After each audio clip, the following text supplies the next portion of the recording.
Okay, so to continue with the story, basically what happens next is, um, like during this time, I called my mom and I told my mom about what was happening. That I was trying to contact Katie, and she was ignoring me. And my mom was like, she did the same thing with the basketball. Because what happened with the basketball with the shoot away, my shot got messed up. I needed help from my dad. My dad helped me my whole life, but I was like, Dad, come on, shoot me for 50 more minutes. And my dad wanted to help me, but we would try it. He'd be frustrated. You're not shooting sideways. Every time I try to fix it, you go back to shooting the wrong way. Yeah, because I was picking the ball off the rack, and I didn't know that at the time. He didn't know that at the time. So, my mom and dad ended up coming up with you can't force things, Ryan. You can't force your dad to shoot with you. You can't force things. You can't make things happen. That's what my grandpa's whole thing was like. You can't force things. In the flow, you don't force things. You don't make things happen. You can't make things happen. That's not the flow. You just have to have trust. That's what faith is, trust in the flow. So, so I'm trying to tell my mom, Katie's not talking to me. This is a serious situation. She's pregnant with my baby. She's not talking to me. I don't know if she's going to get an abortion or what. My mom would say, Ryan, you can't make people talk to you. You can't force people to have anything to do with you. She obviously doesn't like you. My mom said, you're too mentally ill to have a girlfriend. Right at the very, very beginning when I told my mom about what was going on. She was like, Ryan, you're too mentally ill to have a girlfriend. You can't have a girlfriend. You're mentally ill. She said she obviously doesn't like you. You can't force people to like you. You can't force people to want to have anything to do with you. She clearly doesn't want anything to do with you. Leave her alone. And again, she's trying to justify herself not having anything to do with me. And really, I didn't do anything to justify it. If she would have helped me get with the basketball videos, my swag flow was off at the time. That was a part of the reason why Katie didn't want to talk to me. If she would have helped me get the basketball videos, all this stuff, like if she just would have talked to me, things would have not gone so crazy. Things wouldn't have gone crazy in Kauai. Things wouldn't have snowballed anywhere. If my mom and dad would have just talked to me. I discovered a theory of everything. They didn't believe it, but if they just would have talked to me and treated me normal, all this crazy stuff wouldn't have happened. But my grandpa wanted me to be independent, and I can't force things. I can't make things happen. My mom and dad misutilized and misappropriated all my grandpa's teachings. So they used the spiritual teachings in like a impersonal, as my grandpa would say, they use it in a predator-prey using lower-level software, predator-prey software. So I'm telling my mom, like, Mom, this is serious. Can you maybe talk to her? No, I'm not. I don't want to get involved. You can't force people to want to have anything to do with you. And I wanted also my mom to help me talk to my grandpa again, because my grandpa at the time wasn't teaching me, because we had gotten in an argument, but my mom was like, no, you can't force people to have anything to do with you. People don't want anything to do with you. You're mentally ill, Ryan. You need to see a doctor. You need to take medicine. That's what she would tell me before, but she wasn't telling me that now. But because the doctor told her stop making him try to take medicine, but because I said I wasn't mentally ill. But my mom was like, you're mentally ill. You can't have a girlfriend if you're mentally ill. But my mom didn't realize maybe if she would have talked to Katie and didn't tell Katie, like, maybe things wouldn't have happened that way. Maybe if she would have seen me and Katie or allowed me and Katie to go to Thanksgiving with her, maybe this crazy stuff wouldn't have happened. It would have been bad regardless because I didn't have the swag flow, because I didn't have the videos. If my mom would have helped me from the beginning, to me, it all stems from the shoot away machine. This can't make things happen. You can't force things. You can't force us to have anything to do with you. We don't want anything to do with you. We want you to be independent. We want you out of our life. Because my grandpa came in with the shoot away like, oh, Ryan just wants to be independent. Oh, you can't force things, Ryan. You can't force your dad. You can't force things. You can't make things happen. When you're in the flow, you trust, everything is just fine, He didn't know it was a shoot away machine at the time. I didn't know. If it wasn't for the shoot away machine, none of this stuff would have happened. But it doesn't matter. I discovered theory of everything. Everything's fine. But so I wanted, at this point, like I said, I was supposed to, Katie wanted to see my mom and dad for Thanksgiving. My mom and dad said, no, they're never going to talk to me again. I called my mom. My mom never answers the phone. She always has me blocked, but sometimes I could get through. And I asked her, come on, Mom, can you please see me and Katie? Can you please just forgive? No, I'm never going to see you. A lot of people have dads who don't see them. Why? What's wrong with you? You can't make things happen. You can't force anybody to want to have anything to do with you if they don't want to. So Katie was like, okay, well, you can come to my family for Thanksgiving. Like I said, I hadn't seen my family since high school, really. I hadn't been to a Thanksgiving with my family since my freshman year of college. Like I said, my sophomore year of college was when I showed them the quadrant model. Freshman year of college, they only saw me one time, and that was during Thanksgiving. So I was supposed to go with Katie, but then I went to Katie's place, and she had already been like flaking on me. And then I went to her place, and she was like, "Oh, Ryan, by the way, you know your friend Malik, who you told me about, that you said he had a younger daughter. Do you think that she can have play dates with my daughter?" And I was like, "What the fuck? Like, are you do you want to have sex with Malik or what?" And then like I said, I talked to my friends about it, and they were like, "Dude, first off, she lied to you about going to a party. Second off, she's not answering your text. And when you're asking like, hey, how's everything going? How's the baby? For weeks, she wasn't answering my text. You're like, dude, that's fucked up. She's pregnant with your baby. She should not be treating you like that." But again, like, I'm not mad at Katie. I don't think she's a bad person. I think that she was in a bad situation. She thought I was schizophrenic. My mom thought I was schizophrenic.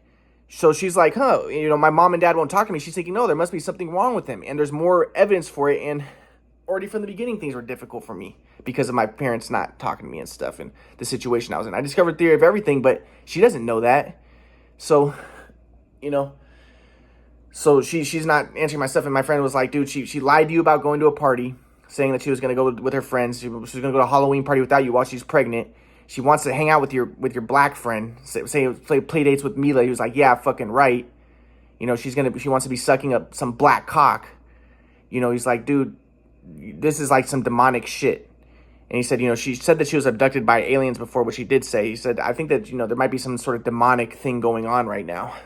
And I was like, dude, it is kind of fucked up, because in my mind, like, I kept on imagining her this is kind of weird. Like, I kept imagining her with a black guy, and I kept on imagining her like at the party, like what she did at that first party where I saw her with all the hippies, because I saw on Instagram it was a party with a bunch of hippies who I already knew, a lot of them. They were like evil people, leftist, like sick people.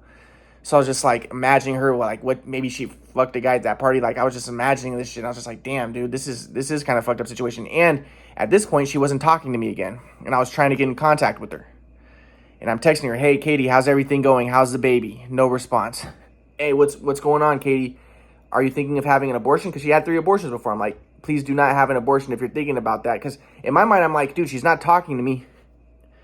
Like, is she, she's already had 3 abortions. Is she just going to get another abortion? I was scared. And my friends are saying, dude, you're rightfully scared. And one of my friends said, dude, if I was you, I would go into her house with a shotgun and say, if you kill my baby, I will kill your daughter. Because he was like, dude, she had 3 abortions before. Who knows if she's going to have another abortion? So I was like, obviously I wouldn't do that. But I was just like, dude, like, so all I'm saying is, my friends are saying it's fucked up that she's not responding to your text. She's pregnant with your baby. She should be responding, and she should be letting you know how things are going with your baby. And this is not good that she's doing this. And I was like, yeah, it is fucked up. So I'm texting her, and then I'm texting her about how I'm getting my swag flow back. Because at the time I had lost my swag flow. And I wanted to text her and let her know that I was getting it back. I was trying to, but I didn't get it back then. I only got it back at around the time when she ended up getting the abortion. And I'll get to that. And I still didn't get it back completely, but I started figuring it out. I started remembering what I was doing in 2020 when I started getting the artificial swag flow again, when I saw a guy with it. But like I said, I want to get basketball videos when I was younger so I can study it, what I did, and all that, and study my basketball moves and all that. But I'm not gonna get into details about all that because I don't want to make people think. But so, I was trying to get in touch with Katie, and then so one of my friends, Francisco, was like, dude, the thing that'll get your mind off this, there's this girl who I know, her name's Sandra. She's my friend. She had a Jewish. This is crazy because she had a Jewish stepdad, just like Katie.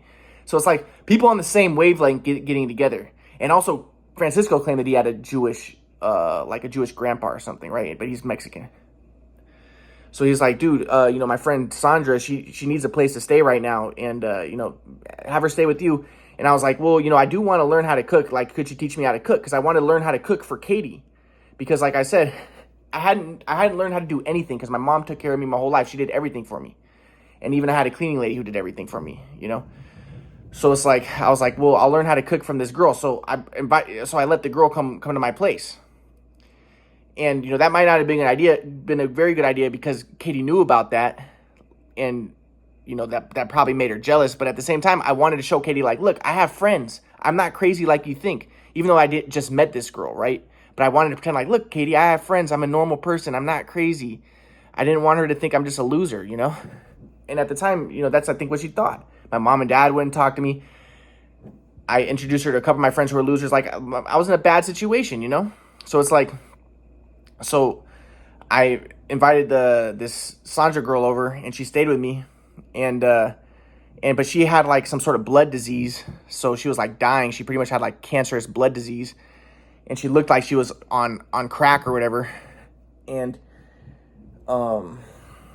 she taught me how to cook. That was the whole point why I had her stay with me. I was like, you have to teach me how to cook. So she was teaching me how to cook. But at the same time, I was also hanging out with my friend Harmon, who was like he was a little bit Jewish, but he's also black. And he was kind of racist against white people. He's like, you know, black people are more intelligent, black people, blah, blah, blah. But he started video recording me playing a little bit of basketball, and I posted some of the videos. And I sent the videos to Katie to show, like, look, I'm playing basketball. Look how good I am, to try to get back into her good graces.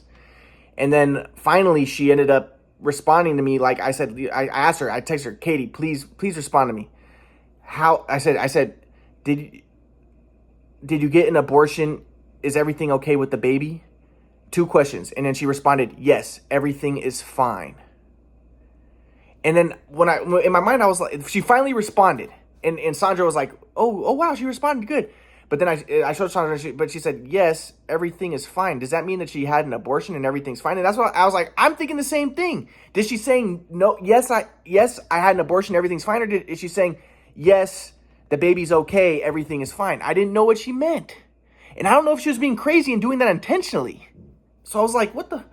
So then I was like, Katie, please, you know, first off, it triggers me when you say everything is fine, because that's what my grandpa tried to teach my mom and dad. Like, to tell me, everything is fine, Ryan, when I was with the shoot away machine. During that time, I needed help with my shot. Not everything was fine. The shoot away messed up my shot. But my grandpa was like, you know, the universe is moving toward justice. Everything is fine. You know, the flow, everything is fine. That's what you have to do. And my mom would be like, yeah, Ryan. My mom and dad, yeah, Ryan, everything is just, when I needed help with my dad, with my shot, everything is just fine, Ryan. Everything is just fine. And then he beat me up. Everything is just fine as he's beating me up. You know, and it was a tragic situation. If it wasn't for the shoot away machine, it would not have happened. I was a great player, and I stayed great. I was still unconscious. My mom's like, it wasn't the shoot away. It was because you fell apart. You couldn't handle the pressure. No, I was a great player. I didn't fall apart. I always handled pressure great. It was a shoot away messed up my shot. So, you know, but then Katie's like, yes, finally, Katie ended up texting. First off, she didn't text me back for a little bit again, but then she finally texted me back like, yes, I didn't have abortion. I'm going to get a cerclage. So she ended up having to get a cerclage because she had a short cervix. And she had difficulties when she had her first birth. Her first child almost died, apparently. She had to get a cerclage where she gets her uterus sewn. So I was like, okay, good. So then Katie was like, because Christmas was coming up, and she was like, okay, you know, you can come over, and eventually I'll introduce you to my family and everything. And so I was like, okay. So I went over to her place. This was right before Christmas. And she was Katie was laying on her side with her feet facing toward me. She kept on doing this every time I would come over because she didn't want to be like laying on me, because she didn't like me anymore. She told me she didn't like me. She wasn't feeling me anymore. She didn't love me. So, you know, I'm sitting here, I'm watching her movie with her, and she has her phone and she's doing text messages and she's hiding the phone. She'd never done that before. And I'm like, Katie, why are you hiding the phone? And then whenever she'd be done with her phone, she would put the phone away and she would put it on its back, so I couldn't see the phone. And I was like, Katie, are you texting someone? Like, what's going on? And she's like, what? It doesn't matter. Like, what? Like, no, I'm not doing anything. Like, and I was like, can I see your phone? I forget what I said, but I was like, you know, what's going on? And she was like, no, you can't see it. No, everything's fine. Don't worry. And I was just like, it doesn't seem like it. It seems kind of weird. Like the way that you're texting, it seemed like she was texting a dude. So, and she's hiding her phone and texting and like hiding it and stuff.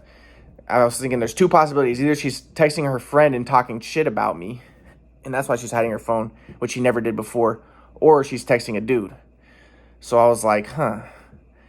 And then, so I wanted to sleep over that night, and I was like, you know, Katie, you know, you're pregnant. You know, maybe the baby, it'll be best for the baby if we start staying together, and I'll start helping you and everything, because, you know, you're going to get a cerclage, and I'll help you out. And, you know, I wanted to have the baby. And like I said, one of the main reasons why I wanted the baby was I thought that it would help me get back with my family. I thought my family would be, it would give a miraculous chance of my mom and dad coming back to see me, like just to see the baby. Even though I thought it was very unlikely, because my mom and dad became so evil that they would not even talk to me ever. So I was like, or see me ever. That's what my mom would say. So I was hoping that maybe a miracle would happen, and Katie would have the baby, and my mom and dad would see the baby, and it would make them think about seeing me again and talking to me again. But the difficult thing was, my grandpa came up with that rule when I was in high school: no talking about the past. Even though I didn't even know about the shoot away at that time, that was a rule that came up with, because he's like, when you're in the flow, you never talk about the past. You're never in the past because you're in an eternal moment. So I was like, okay, so I'm not gonna talk to my dad because he didn't want me to ever bring up how my dad beat me up, and so I wasn't allowed to talk about the past. Because he beat me up because of the shoot away machine. So, regardless, but I wanted to talk to my mom and dad about the past. I wanted to tell them that I figured out what happened with my shot. It was a shoot away machine, but I wasn't allowed to talk about the past. Every time I tried to do that, right after college, when I wanted to talk to my dad, my mom was like, your dad's never going to talk to you because of how you treated him in high school. I was like, Mom, I figured out what happened. It was a shoot away. She's like, don't talk about the past. What are you talking? Why do you care about basketball? Why are you talking about basketball? You suck at basketball. Get over basketball. Let go of the past. I'm like, dude, I'm over the past. I want to see you guys. We're never going to see you, because they're stuck in the past, right? So I'm trying to tell... so I'm with Katie, and I'm hoping that, she'll have this baby. I'm hoping she's not gonna get an abortion, but at this point I'm thinking, like, she probably won't. It was probably like 4 months. She was 4 months pregnant at this point. And I was like, yeah, she's probably not gonna get an abortion, thank God, but she still has to get the cerclage. And, I wanted to meet her family, but I was still a little nervous because of my swag flow. I'd lost the swag flow, but, I was just like, whatever, hopefully things work out. So, but I was like, can I sleep over tonight? And she was like, no, I think it's best, we baby steps. She said, baby steps. We'll do baby steps. So I was like, okay. So I went back to my place.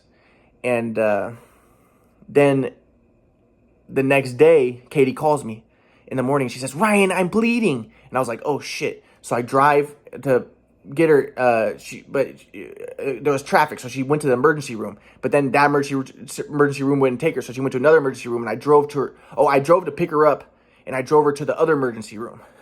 And she was bleeding, and she was crying, and I really care about Katie a lot. I like her a lot. She's very sweet, she's very nice, and I think I even probably loved her, like, I really liked her a lot. Like, she was very nice, and like, she's quiet. She was like kind, and she did the fucked up shit, but like I said, she didn't know that I knew the theory of everything. She thought I was schizophrenic. My mom wouldn't see her. That destroyed her. She was telling me that she needed my mom's help. She was gonna get a cerclage. She needed to see my mom and dad, but my mom and dad said they wouldn't come over to LA to see us because they would never see me. So Katie was distraught in this whole situation. So you can say, oh, you're blaming your mom and dad. Yeah, I'm fucking blaming my mom and dad, dude, because they fucked that shit up, dude. But like, I want to forgive them. I don't want to keep this shit up. I want them to eventually talk to me and see me and treat me like a normal person, because what they're doing is not cool. So then I drove Katie to the emergency room. And but then the doctor did an ultrasound, and the doctor said the baby was okay. She had a threatened miscarriage. She didn't have a miscarriage, but she was just bleeding. So we were like, okay, good. And I remember Katie was crying, and I was super scared, like, because I wanted to have the baby really bad. And like I said, one of the main reasons was I was hoping that it'll get me to back in touch with my mom and dad.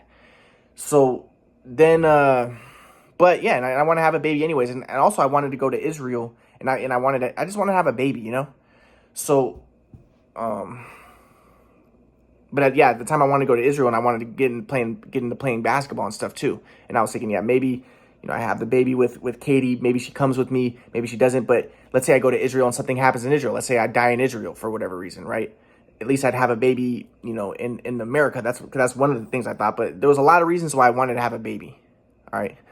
So, but then, and maybe there was even the Darwinian reason, like I wanted my genes to be passed on to future generations. But again, I was a leftist communist, and I believed in Darwinism over religion, you know, and that's the way I would, and it ended up biting me in the ass because remember, Katie's with this black guy, and she wants to be with a black guy, you know. That's what I like. That I was always like, yeah, I don't like white people. I wanted them to race mix, but then I'm facing my own agenda being backfiring against me, and there's a Muslim quote apparently where it says like, or like an Arab quote where it says like, the poison that you give to others you might take yourself. And that's what happened with me. Like, I was giving out that leftist poison, like race mixing, and you know, I was for abortions, I was for all that shit, and it ends up coming back and biting me.